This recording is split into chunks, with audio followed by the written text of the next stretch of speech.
last video of today, part D.4, CSS Layout Control, part 3. In this part, I want to talk about overflow property. So when we display content in an element, we may have this kind of situation frequently, overflow. So how do we handle that? First, let's look at this problem. Overflow part 1. All right.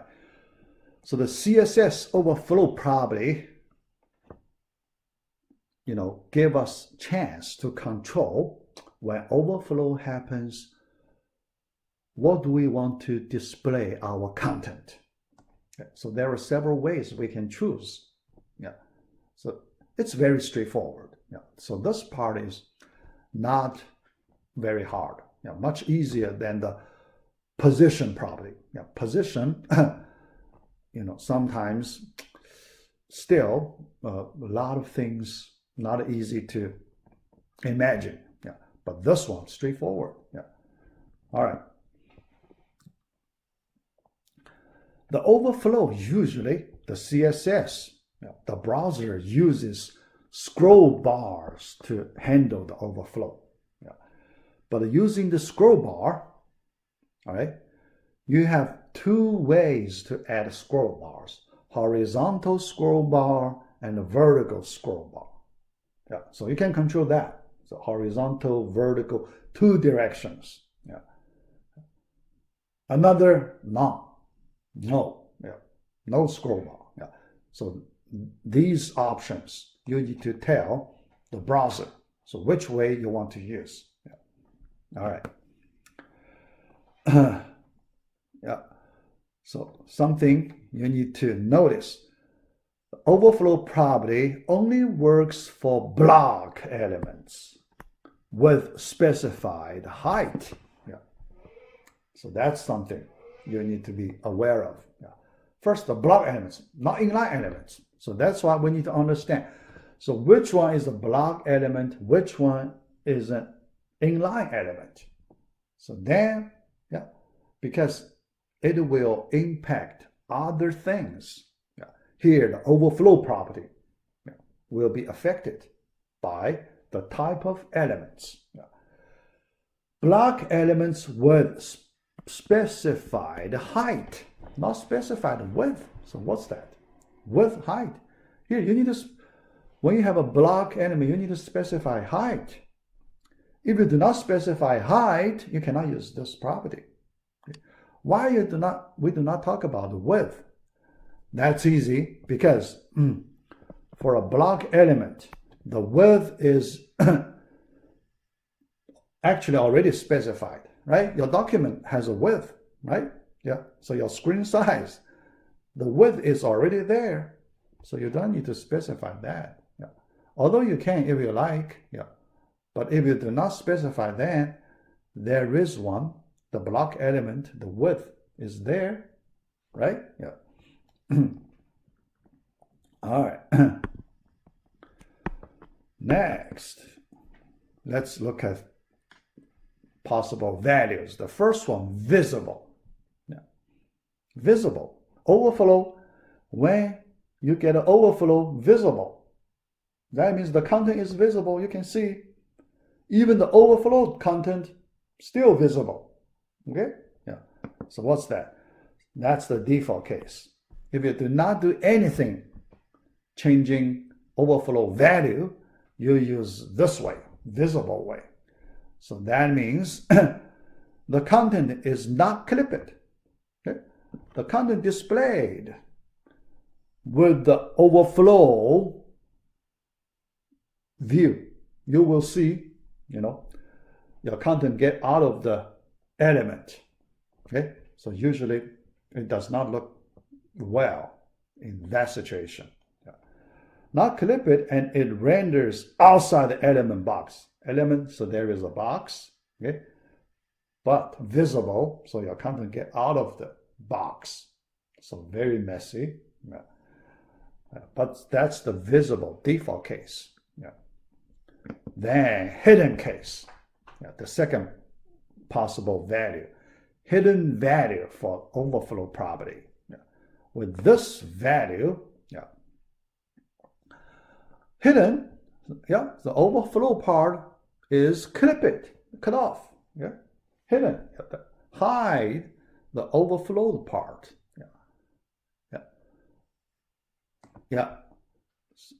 clip it, overflow the part, extra part hidden. So you cannot see it. So you see, clip it. You can see outside the box, you cannot see anything. Inside the box, that's your content. Clip it content. All right, so that's another possibility you can choose. Scroll.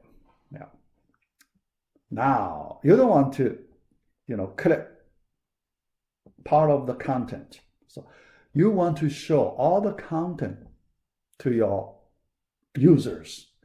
In this way, you add scroll bars, horizontal, vertical scroll bars, so the user can drag, scroll, try to view the whole content. All right.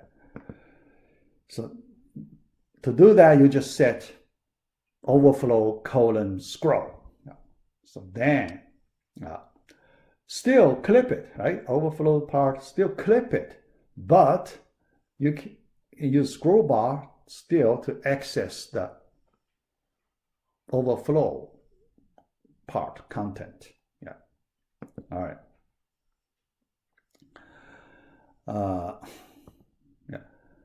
And so for when you do this scroll, when you set this value, even your content does not overflow, you still see two scroll bars, horizontal, vertical. You still see, because when you set this scroll value for overflow property, two scroll bars will be displayed, horizontal, vertical will be displayed all the time. But sometimes you may not like it, right? Sometimes you want, when the content get overflow, you use the scroll bar. If there is no overflow, why you use the scroll bar, right? So we have that option later. We can do that. All right. So here, just let you know, you can control horizontal scroll bar, vertical scroll bar. Okay. So overflow -X, that's for the horizontal scroll bar. The value, you can use the value to control. How do you handle horizontal scroll bar? Overflow -Y, you can control. How do you want to display your vertical scroll bar? So that way, very easy to control it. Next, this time, we want to do a little more, because this time, when there is no overflow, we just display the normal content. Okay? Auto value. So you can see auto, no overflow, just no scroll bar. When the overflow is detected, then the browser will add scroll bar. So all right, so that's pretty much the overflow property. So you can see, pretty straightforward. All right. Next, I want to talk about margins property, CSS margins. Top, bottom, left, right, the margins. You want to put it for your current element. When you design layout, so sometimes you need that control, that property. Margins, full side margins property. All right. The margin property, create space around elements outside defined borders. So your elements, there is a border, bounding box, right? You have a bounding box. Yeah. All right. So then you have a chance to set margins outside the bounding box. Yeah. From the left, from the right, from top, from bottom. Yeah. All right. So then you can control four sides, margins, four sides. Yeah. Here we just use our intuition to do that. So look at a simple example. In this example, this particular element, we want to set the margins at the four sides. Yeah. Leave some gap. Okay, leave some gap. Yeah. And here, let me interpret this setting in this way. Okay. Margin dash top. For this element, we tell the browser to leave 100 pixels margin on top of this element. Okay? Margin bottom, leave 100 pixel at the bottom. All right? Leave 150 pixel from the left. Leave 80 pixels. Left, right. Yeah. Anyway, yeah. So here you can see we tell the browser leave that space. Okay. All right. But you can see the element may not just exactly 100 pixel from the top, 100 pixel away from the bottom, 150 pixel from the right boundary border, 80 pixel away from the left. May not be exactly that, because after you set that kind of space, the element still may have some freedom to, right? Yeah, the element still could move around, under that setting. Yeah. In that case, can still move around. So the browser has its own way to arrange that element. Yeah. But the browser will make sure at least 100 pixel from the top. The browser will make sure at least 100 pixel from the bottom. Yeah. So things like that make that much space for your element. Okay. After that, the browser has the freedom to make some adjustment. Yeah. All right. Another way to write the same thing in a shorthand, margin, you use the top, right? So remember the clockwise, right? Top first, right second, the bottom next, left last, in that order. So you can specify space, margin space in that clockwise order. Yeah. All right, so that's the margins. Yeah. The last one, alignment, horizontal and vertical align. Yeah. So sometimes we like to do that kind of alignment. Yeah. We use this margin property. We can do that. Yeah. Center align elements. Yeah. So now, center, because many times we want to place our element at the center location. Yeah. So that's very common. Yeah. Okay. Yeah. In HTML, there is one tag to do it, center tag. Okay. But it is not encouraged to use.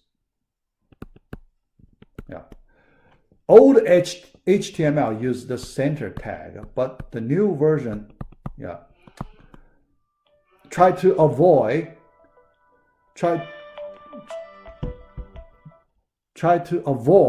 using the center tag,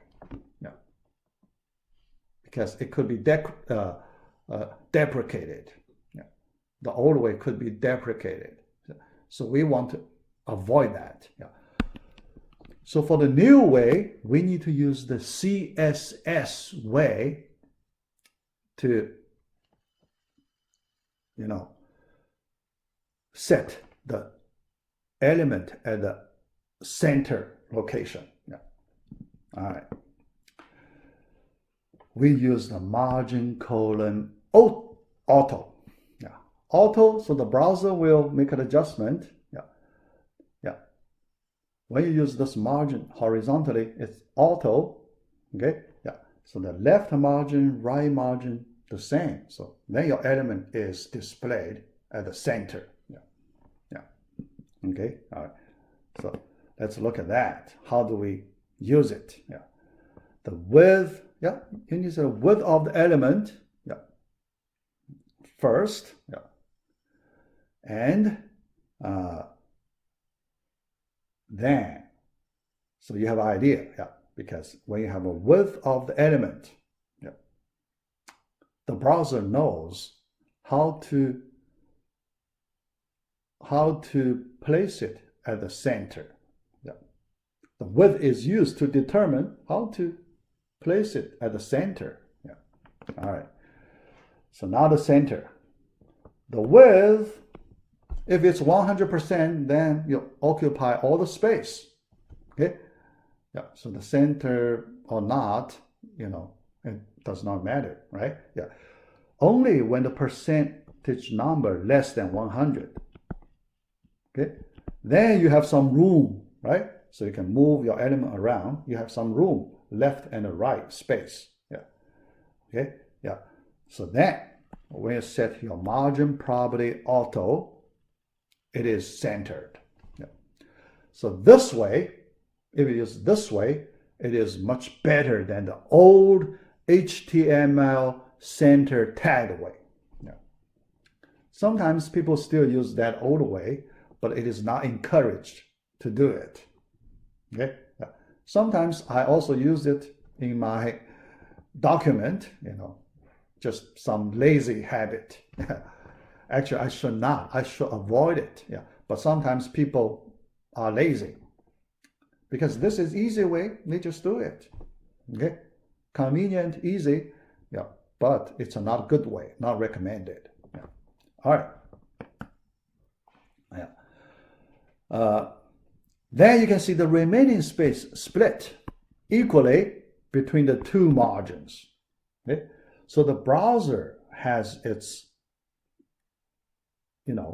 certain way to render the elements. Yeah. All right. Another possibility for the, center arrangement, that is the center aligned text. So this time we do not talk about element. We talk about center alignment for text. Yeah. So that's also pretty common.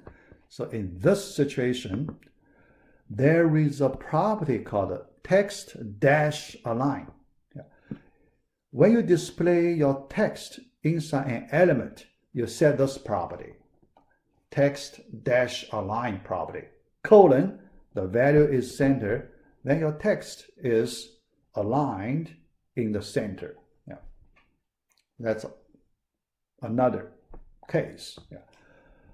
There is the last case, image, center and image. Yeah. Sometimes we need to do that, center and image, right? Yeah. So in that situation, we do this. Yeah. Okay. Yeah. So this time, right. Display, so this time we do it carefully. Yeah. Now let me explain this img, this is the image tag name, then the rules we used here. Yeah, let me explain a little bit. Yeah. All right. First, we know the image element originally it is inline, right? Inline. The display type is inline. Default display type inline. Yeah. In order to do the center alignment, you need to make it the block element. Yeah, not in line. If it's in line, so it's very hard to do this kind of control. Okay? Yeah. So that's why you change it to block type first. After that, it is treated as a block element. So then the browser can do the central alignment. Yeah. So you said margin left auto, margin right auto, these two sides, auto. Yeah. Okay. Yeah. Yeah. So then, appropriate the width you also set. Yeah. In that way, it is centered.